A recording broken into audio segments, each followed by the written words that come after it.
What are you doing with your time? What are you doing? Are you watching Netflix or are you learning something? Netflix is fine. I watch a lot of Netflix. But what are you doing with your time? So, who was also successful in their first try? Right away. No one. Okay, Art, you're a liar. I know your backstory, man. We're friends. So no one was successful the first time. So I'm going to talk about success by talking about what I did wrong for a long time. Okay? I was a C-level CTO at 25. I did build my first, I went to RIT, which is a technical school. I've done technology and music-related things my whole life. Some more than others, some years or one more than the other. But I didn't do anything with my life but work 60, 80 hours a week for someone else to get wealthy for many years, and I made a lot of money. But I adjusted my lifestyle to my money. So I had a condo on Union Jack, the Alphabet Streets in Marina Del Rey. I had a boat, which I never got to go out on. I had 2 failed engagements, no close friends or relationships, because all I did was work. That's not a life, right? So then everyone here talked about mentors. I kind of had a mentor intervention. There's a guy named, I won't give his name because he always gets embarrassed. His name is Richard Koffler. He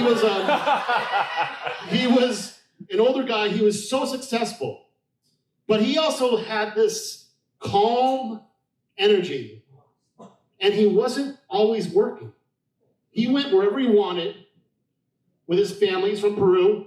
He was an immigrant, and he was wildly successful, sold 2 businesses for over $100 million in his lifetime. And through that, he had a huge network.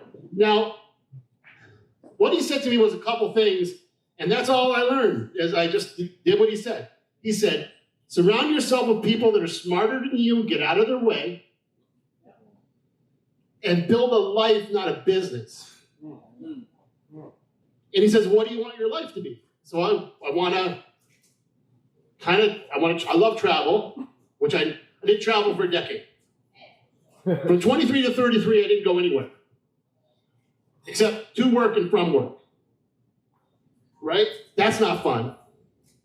But if you ask me, like, I'm successful because I have this income, I have the right place, I have the right car, I have the right boat, and I was miserable. I want to work doing something I enjoy. That's what I have today. So how do you get from there to here?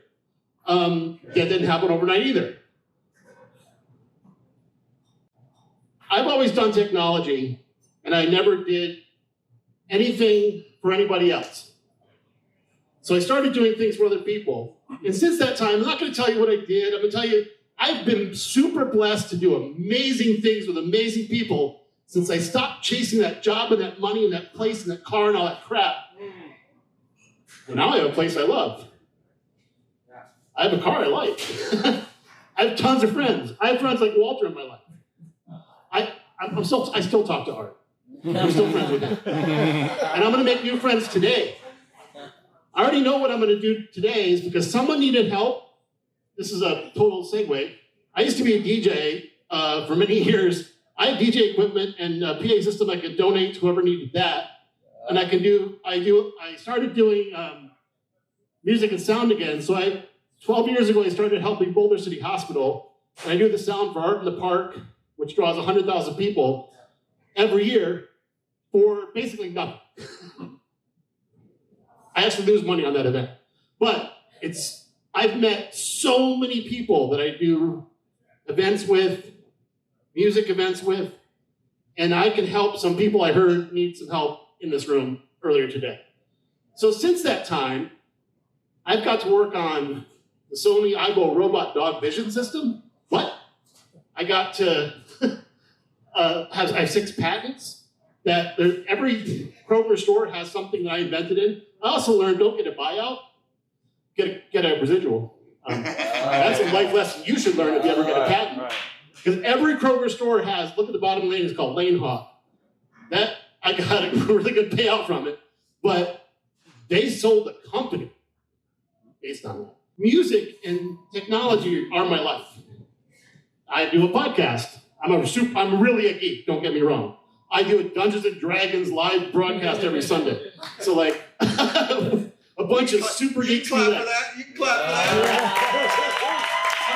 Our season 1 was audio only. We did 94 episodes, 270 hours of content.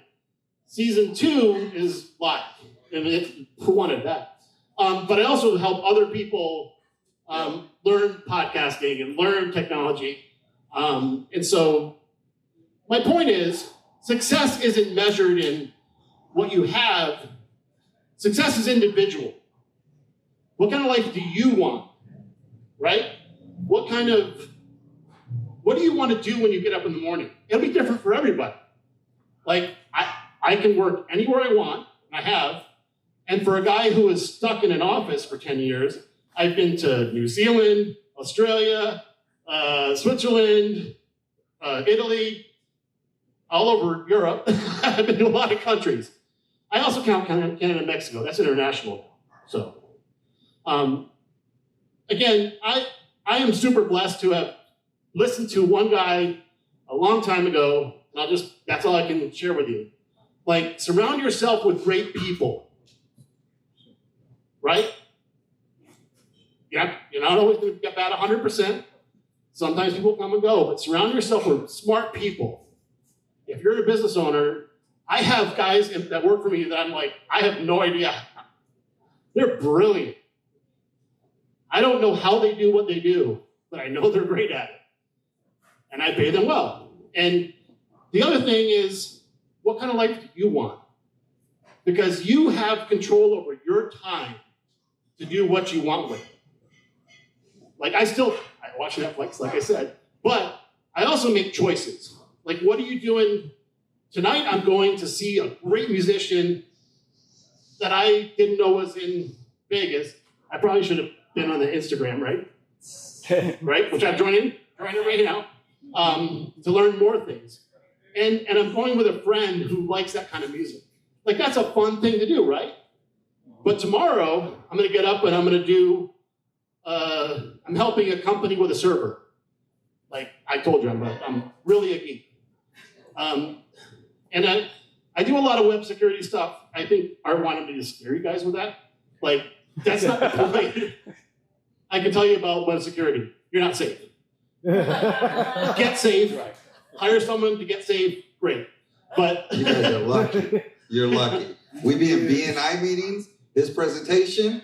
All right. So you just go to DEF CON every year and you'll learn how safe you are. Right? There's a big conference this year. 40,000 geeks get together, and you trust me. Like, the head of Cyber Command for the United States goes to recruiting. Right? So I hope that if you heard anything that's helpful, that's great. My name's Michael Cremean. If you want to get in touch, I have a QR code to scan. Like someone said, business cards? No, we have a QR code, right? And I want you guys to give a hand for everyone that spoke today, because these people gave their time to try to help us be better. Thank you.